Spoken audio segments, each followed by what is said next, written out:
Everyone, welcome back to the channel. और आज हम देखेंगे कि असर्शन एंड रीजनिंग के क्वेश्चन को हम किस तरीके से सॉल्व करें। बहुत बार ऐसा होता है कि हमारे असर्शन एंड रीजनिंग के क्वेश्चन आते हुए भी हम गलत करके आ जाते हैं क्योंकि हमें तरीका नहीं पता होता क्वेश्चन को किस तरीके से अटेम्प्ट करना है। ठीक है, तो आज हम इसको 2 स्टेप्स के अंदर देखेंगे कि असर्शन एंड रीजनिंग को किस तरीके से अटेम्प्ट करना चाहिए। ठीक है, तो फर्स्ट हमको ये पता होता है कि ऑप्शंस जो हमारे पास आते हैं वो 5 टाइप के ऑप्शंस आते हैं। पहला होता है जिसके अंदर असर्शन और रीजनिंग दोनों ट्रू होते हैं और आर जो है वो एक्सप्लेन भी कर रहा होता है ए को। सेकंड ऑप्शन आता है कि दोनों ट्रू हैं बट आर जो है वो एक्सप्लेन नहीं कर रहा है असर्शन को। थर्ड ऑप्शन आता है A is true R is false. Fourth आता है A is false but R is true. Fifth आता है both A and R true. ठीक है, कि दोनों क्या है, सॉरी फॉल्स, ट्रू तो हो ही नहीं सकता। ठीक है, both A and R false, दोनों क्या है, फॉल्स है। तो पहला स्टेप जो है उसके लिए हमारे पास नॉलेज का होना बहुत ज़्यादा ज़रूरी है। जो भी हम क्वेश्चन को अटेम्प्ट करेंगे उसकी नॉलेज हमारे पास होना बहुत ज़्यादा ज़रूरी है। अगर आपके पास नॉलेज नहीं है तो आप क्वेश्चन को अटेम्प्ट नहीं कर पाओगे या फिर उसका आंसर गलत ही करोगे। ठीक है, तो फर्स्ट जो हमारे पास स्टेप है वो होता है कि हमें नॉलेज के बेस पे जो भी क्वेश्चन आया है वो क्या हमें उसकी नॉलेज है। अगर उसकी नॉलेज है तो हम क्या करेंगे, चेक करेंगे कि क्या असर्शन और रीजनिंग स्टेटमेंट जो हैं दोनों वो ट्रू हैं। अगर वो ट्रू हैं तभी हम स्टेप 2 की तरफ बढ़ सकते हैं। अगर वो ट्रू नहीं है तो हमें स्टेप 2 के ऊपर जाने की ज़रूरत ही नहीं पड़ेगी क्योंकि हमारा आंसर यहीं से निकल के आ जाएगा। अगर असर्शन एंड रीज़न जो है वो दोनों ट्रू हैं तब हम सेकंड स्टेप की तरफ बढ़ेंगे और सेकंड स्टेप हमारा होता है कि रीज़न को चेक करेंगे कि क्या वो असर्शन को एक्सप्लेन कर रहा है या नहीं कर रहा है। ठीक, फर्स्ट स्टेप के अंदर जो हमारे ऑप्शंस निकल के आते हैं वो ऑप्शन निकल के आएंगे हमारा A is true R is false, A is false but R is true, both A and R true. कैसे, अगर मान लो आपके पास कोई भी स्टेटमेंट आई है, ठीक है, असर्शन और रीजनिंग की, आपने उसको चेक कर लिया कि स्टेटमेंट 1 और 2 अगर दोनों ट्रू हैं तो आप सेकंड स्टेप की तरफ चले जाओगे। लेकिन मान लो अगर आपके पास, आपने चेक किया, आपकी नॉलेज ये कहती है कि जो ए है वो तो ट्रू है लेकिन आर जो है वो फॉल्स है। ठीक है, तो आपका आंसर वहीं से निकल के आ जाएगा। अगर A is false R is true, आपको यहीं से ही पता है आपको, क्योंकि ट्रू फॉल्स चेक करना है यहाँ पर, तो इन 3 ऑप्शन में ही आपको ट्रू फॉल्स के जो है आंसर्स मिल जाएंगे। अगर आपकी दोनों चीज़ें ट्रू हैं तब आप क्या करेंगे, तब आप जाएंगे स्टेप नंबर 2 पे जहाँ पर कि आप रीज़न चेक करेंगे क्या वो सही रीज़न दे रहा है या सही रीज़न नहीं दे रहा है।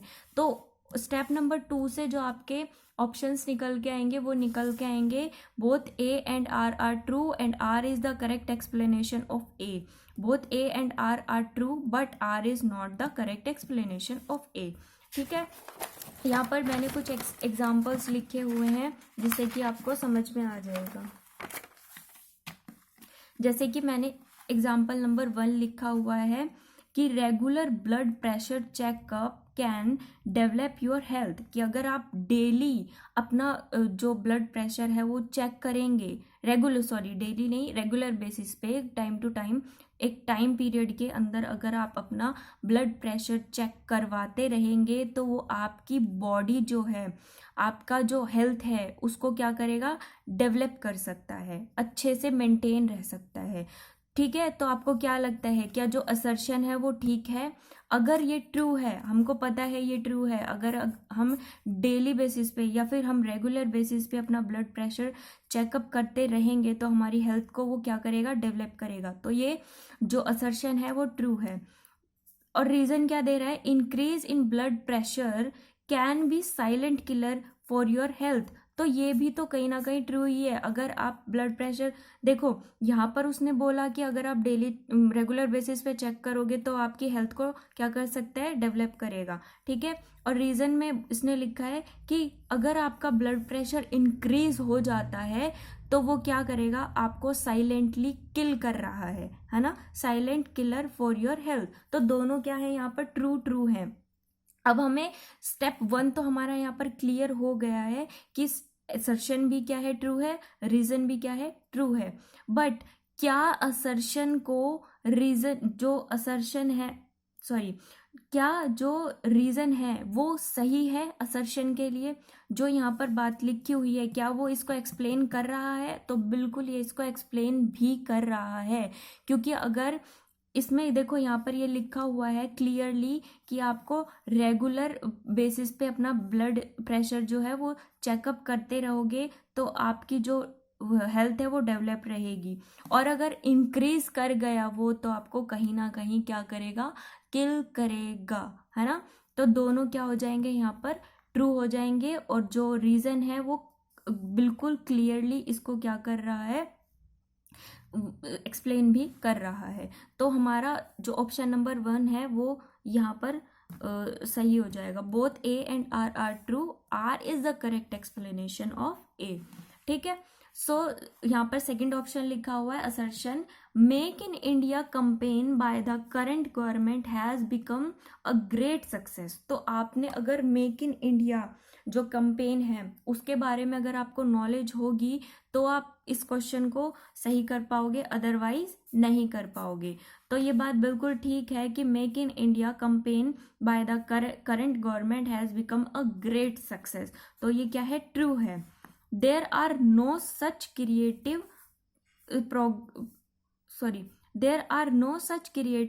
Programmes previously launch by the government. तो यहाँ पर देखो, जिसको नॉलेज भी नहीं होगी वो यहाँ पर पता लगा सकता है कि ये दोनों जो स्टेटमेंट दी हुई है एक दूसरे के अपोजिट दी गई है। ठीक है, तो यहाँ पर हम एक तुक्का भी मार सकते हैं कि यहाँ पर अगर वो बोल रहा है कि ग्रेट सक्सेस है और यहाँ पर वो क्या बोल रहा है कि जो लॉन्च प्रीवियसली उसने कोई प्रोग्राम ही लॉन्च नहीं किए गए हैं, है ना। अगर प्रोग्राम ही लॉन्च नहीं किए गए होंगे तो यहाँ पर ग्रेट सक्सेस कैसे हो सकती है? तो यहाँ पर ये क्या हो जाएगा, फॉल्स हो जाएगा। तो A is true, R is false, हमारा क्या हो जाएगा, आंसर हो जाएगा। तो देखो यहाँ पर हमें पता था कि दोनों क्या है, स्टेटमेंट ट्रू है, इसलिए हम स्टेप 2 पे गए थे कि फिर हम चेक करते थे कि जो रीजन है वो असर्शन को एक्सप्लेन भी कर रहा है या नहीं कर रहा है। लेकिन यहाँ पर हमें स्टेप 2 के ऊपर जाने की जरूरत ही नहीं पड़ी, क्योंकि हमें यहाँ पर ऐसे ही पता चल गया कि स्टेटमेंट 1 जो है वो ट्रू है और स्टेटमेंट 2 जो है वो फॉल्स है। तो यहाँ पर क्यों जाएंगे हम स्टेप नंबर 2 पे, जब हमें यहाँ पर आंसर अपने आप ही निकल के आ गया। सो आई होप आपको असर्शन एंड रीजनिंग के क्वेश्चन अब करने में इतनी दिक्कत नहीं आएगी, आपको समझ में आया होगा कि किस तरीके से हमें क्वेश्चन को अटेम्प्ट करना है। अगर आपको समझ में आया हो तो प्लीज़ वीडियो को शेयर जरूर करना, जो भी बच्चे प्रिपेयर कर रहे हो उनको, ताकि उनकी भी थोड़ी बहुत हेल्प हो सके। So thank you so much. और आप टेलीग्राम ग्रुप ज्वाइन कर सकते हैं, सेम नाम से है जिस नाम से हमारा यूट्यूब चैनल है, सेम उसी नाम से हमारा टेलीग्राम ग्रुप है, जिसको आप चाहो तो ज्वाइन कर सकते हो फॉर द नोट्स। ठीक है, thank you so much and please do like, share and subscribe the video.